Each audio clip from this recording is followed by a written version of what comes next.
Welcome to the Tech Talks Daily Podcast, where you can learn and be inspired by real-world examples of how technology is transforming businesses and reshaping industries in a language everyone can understand. Here is your host, Neil C. Hughes. Welcome back to the Tech Talks Daily Podcast, where today I want to bust a few myths and get you all thinking a little bit differently about sport. Now, many people ask me, email me all the time saying, Neil, you record daily podcast editing and launching other people's podcasts and also writing blogs for others and businesses, as well as your own tech columns. But how do you unwind? Now, although my reactions are not what they used to be, I am an aging gamer. And in fact, it was working with Andy Corrigan to launch the This Is My Joystick website that actually got me into writing. I was a gaming geek before it was cool. But now, of course, eSports is huge. For example, if we look at the eSports viewers in the United States and compare it to traditional sports, the top 5 or 6 look something like this. NFL, 141 million viewers. eSports in second place with 84 million. Then you've got Major League Baseball, 79 million. NBA, 63 million. National Hockey League, 32 million. And MLS, 16 million. So as you can see, that kind of highlights that eSports is now popular than MLB, NBA, NHL and MLS, as younger sports fans turn to something a little more different. With all that in mind, I thought it was time to explore the world of eSports and also the role of technology in it. And today, I would like to invite you to join me in Singapore, where I'm going to get Charlie, the co-founder of Ampverse, onto the show, who's going to talk about their technology-enabled first talent approach, which facilitates meaningful partnerships between brands, agencies, game publishers, and leading gaming and eSports talent. But enough from me. Let's get Charlie onto the show now. So, a massive warm welcome to the show. Can you tell me a little bit more about your background and what brought you into the world of gaming and esports?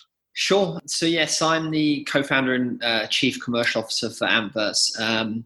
It's a company that I co-founded alongside 3 others back in February of last year, February of 2019. My background before that is a mix of entertainment, media, and advertising. So I actually started my career in the music industry, held various roles, including a number of years at Universal Music Group, working with their talent across various digital marketing and sort of commercial opportunities. And then in more recent years, I held a number of roles both in Europe and here in Asia, more within the kind of media advertising space, influence and marketing, where I was managing director for a number of sort of ad tech businesses in this part of the world. So yeah, kind of a mix of entertainment and media, broadly speaking. And so, when I started talking seriously to the other, what went on to be co-founders, I've always been interested in sort of the intersection of both entertainment and media, and knew that was an area that I wanted to focus on. I was particularly interested in the esports world and the kind of emerging space that it was and the opportunity around it. So yeah, one thing led to another, and we founded the business last year. Excellent. And it's an incredibly exciting space that you're working in right now. And like you say, you do represent leading gaming and esports talent and create unique content solutions which sit right in the intersection of gaming and popular culture, which I'm sure is going to get everybody leaning forward now, because isn't it, like I said, an incredibly exciting space. But for people hearing about Ampverse for the very first time, can you tell me a little bit more about it and also what's unique about this company that you've created? Sure. So we refer to ourselves as an esports rights and gaming media company. And when you put it simply, effectively, what our intention is to own and operate the largest esports teams and gaming media assets across Asia Pacific, where we're focused. So in the form of gaming media assets, that could be anything from YouTube specific channels around gaming related content. That could be our own publishing assets. That could be our own content formats.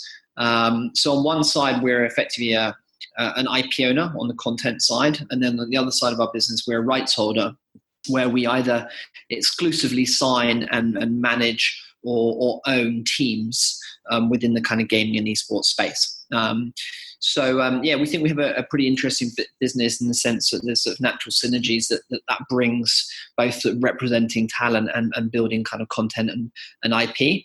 And as a team, we have a pretty good mix, I'd say, in terms of what I refer to as hardcore gamers.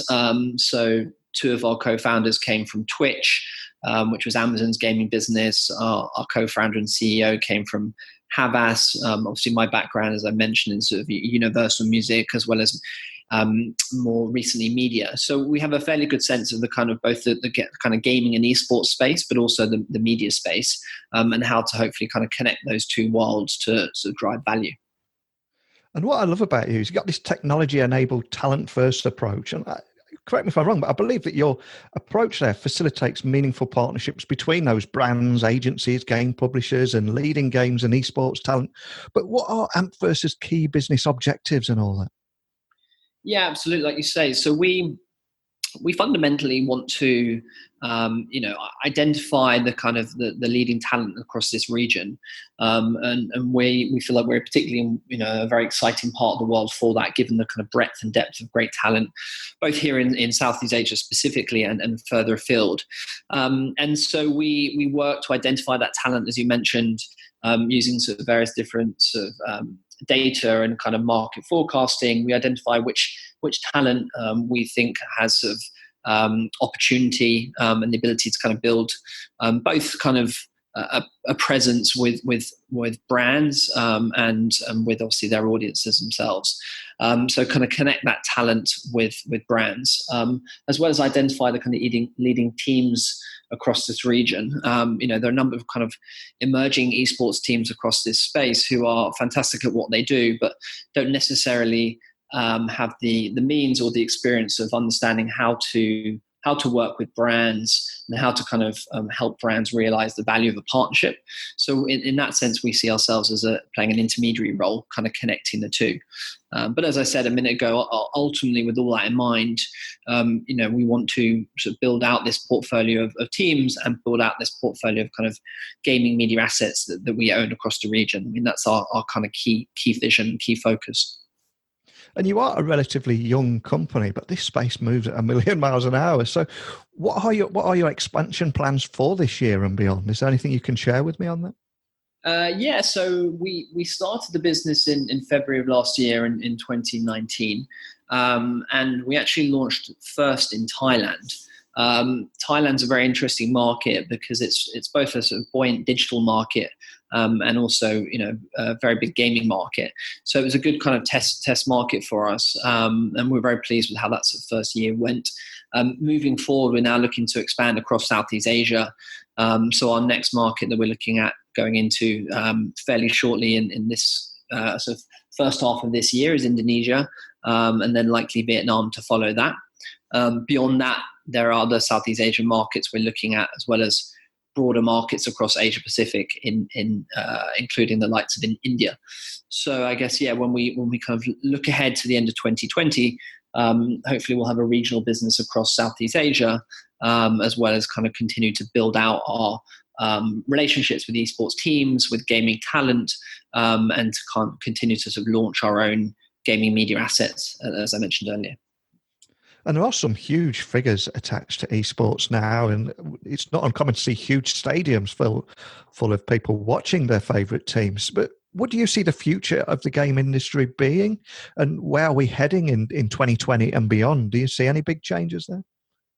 Yeah, I think generally we're in a very exciting time for the industry, and we're kind of entering into a new realm in many ways, with the emergence of esports, with the kind of continued growth in mobile gaming, but then also the kind of broader, I'd say, technology developments, in the form of 5G, cloud gaming.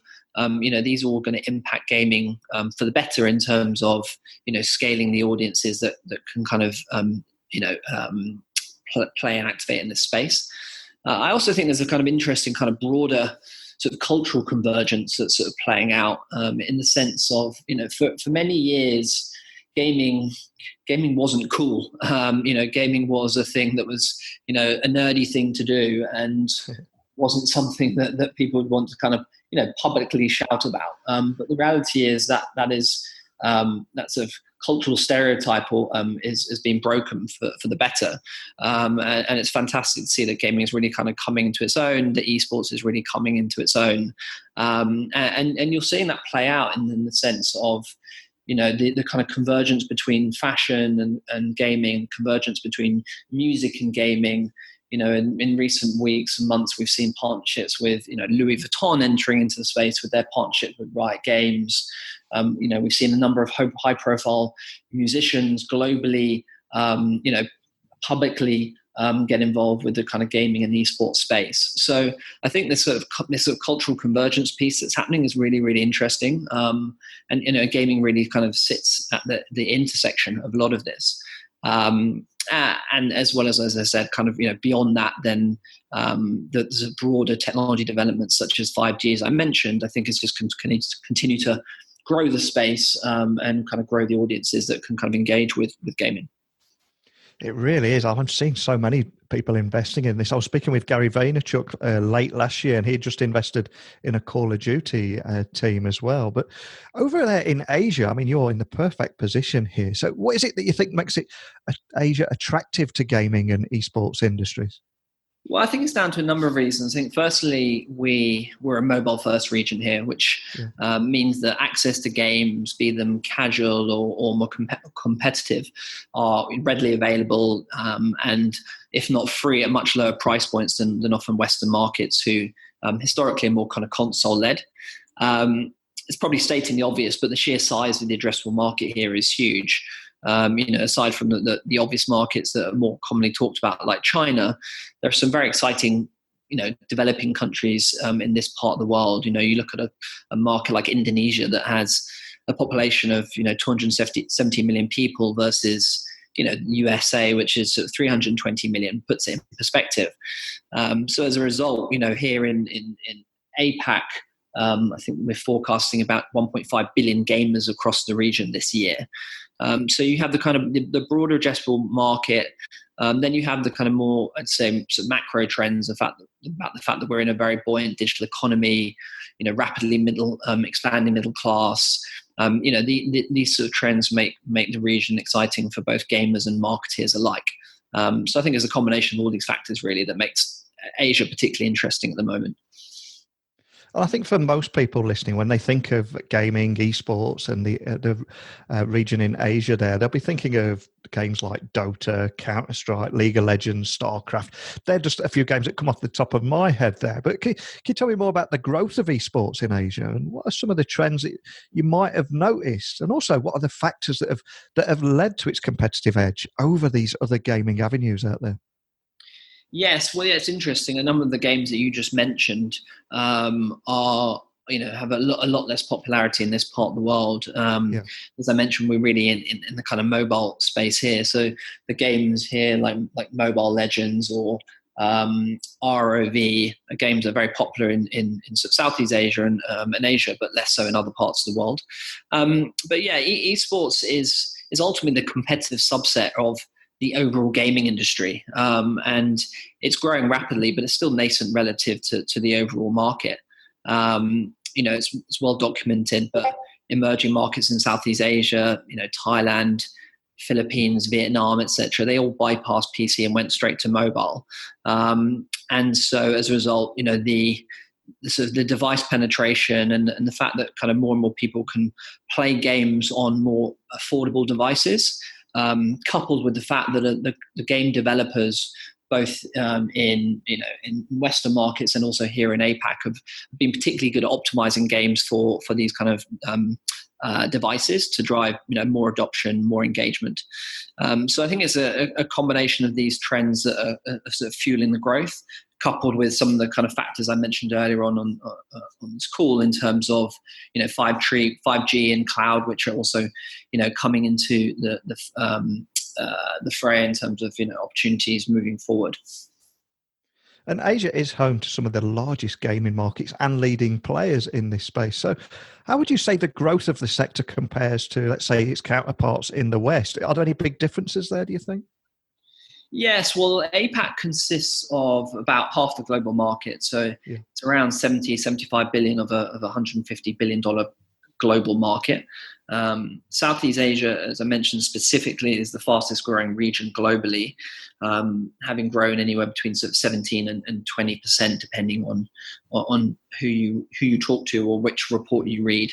And to put that into context, I think Europe, Middle East, and Africa is about a $35 billion market, and North America is a comparable size. They're growing at about sort of 10 to 15%.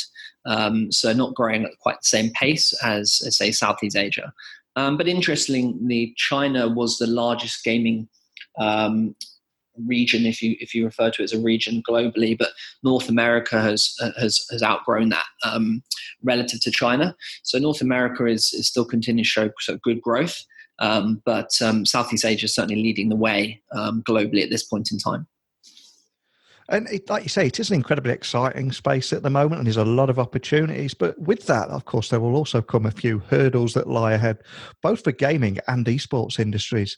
So is there any kind of hurdles that you can share there, and how you're actually planning to overcome them? Yeah, I think we're particularly when it comes to esports anyway, we're in an emerging space, and so there are inevitably going to be sort of growing pains that come with that, being in an emerging sector. So the ecosystem is still developing, and that certainly means that more work needs to be done in terms of sort of central industry regulations, how leagues are run, they're structured, ensuring fair treatment of players and stakeholders, and the necessary support structures in place.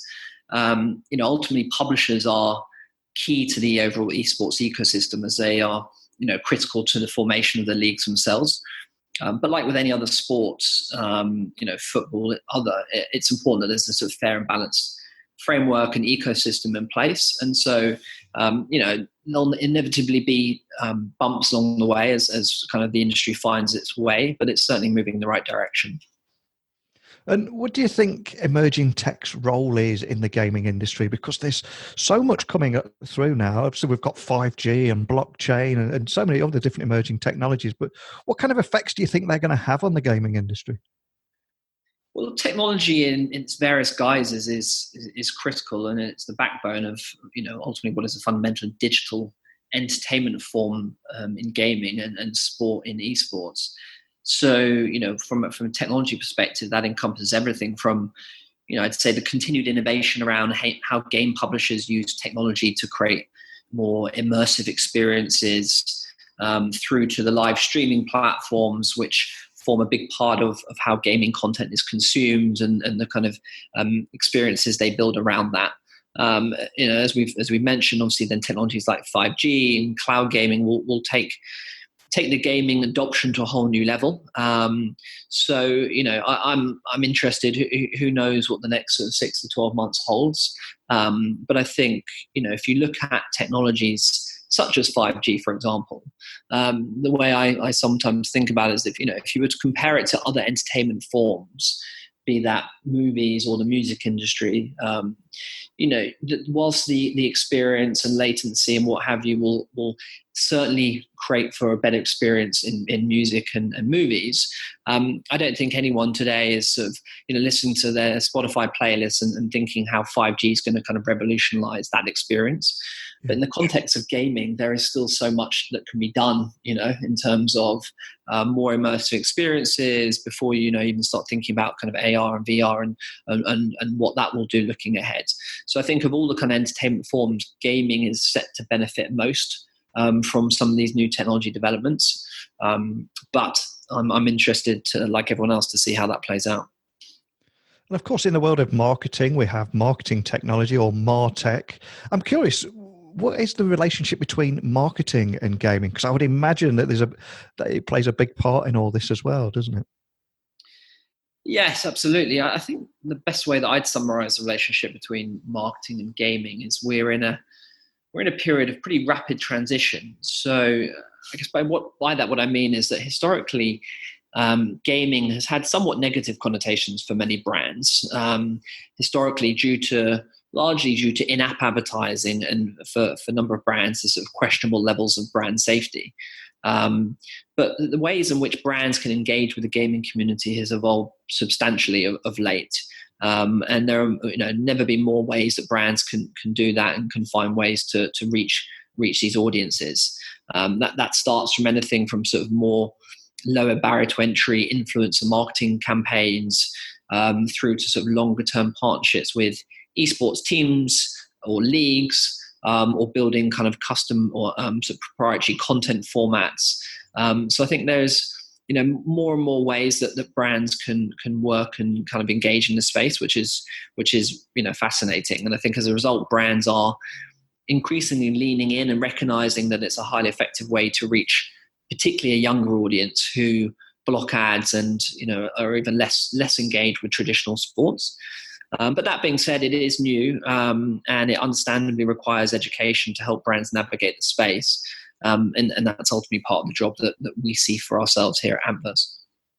And I'm glad you mentioned that word education there, especially around like the negative connotations, because one of the things that really annoys me as an aging gamer is that our critics have always argued against the legitimacy of esports as an actual sport, especially considering that online viewership of these games and these esports teams are in many cases bigger than World Series baseball, NBA and NFL games. But what are your thoughts on that subject, which I'm sure you get asked time and time again? Well, I'll caveat the answer with the fact that I'm biased, but I'm ashamed of it. But in all seriousness, I don't agree with that statement. In the sense that I do understand why the sort of traditionalists might see it that way, given that it doesn't involve what some would associate with sports, traditional sports in some ways, as you kind of alluded to. However, my response to that would be that it absolutely shares a lot of the same key attributes, competition, teamwork, sacrifice, skill, all of these things that ultimately make, competitive sport the sort of, the interesting thing it is today. And so one of the points that I often think about when I have been asked this question in the past, and when you think about kind of sport, particularly competitive sport, at the highest level, is you associate the kind of leading talent and sports people with their ability to cope under pressure and their ability to sort of operate, at the best possible level. Whether you're playing at Wimbledon, whether you are in the Rugby World Cup final or any other number of sports. And so with that in mind, I don't think that anyone who really understands esports for what it is today and what it's becoming could argue that when, for example, Kyle, who was a 16-year-old who was playing the Fortnite World Cup a few months ago, that I'm sure a number of your listeners would have heard about, when he was sat there in front of a live global audience of millions of people and he was facing the chance to take home, $3 million prize winnings, that he wasn't facing the same nerves that when, Djokovic was playing at the Masters or Tiger Woods was when he was when Djokovic was at Wimbledon or Tiger Woods was in the Masters. These are high pressure environments and these guys are competing at the highest level in that circumstance. So it absolutely is a sport that has legitimacy in my view. No, mine too. I completely agree with you. And especially if you would compare someone like Kyle against a middle-aged, overweight dart player, that's classed as a sport to many people, but we won't go there. But more than anything, before I let you go, could I ask that you point everyone in the direction of Ampverse and how they can find out more information and maybe contact your team if they are left with any questions on this exciting topic and industry at the moment? Sure. I think the easiest way to do that is to visit our website. That should give everyone the information they need, which is www.ampverse.com. Failing that, feel free to reach out to me personally on LinkedIn or via the email, which is on our website.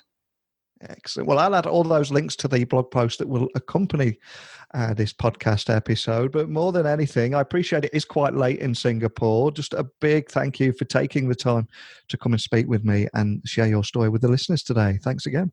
No worries at all. Thank you for having me.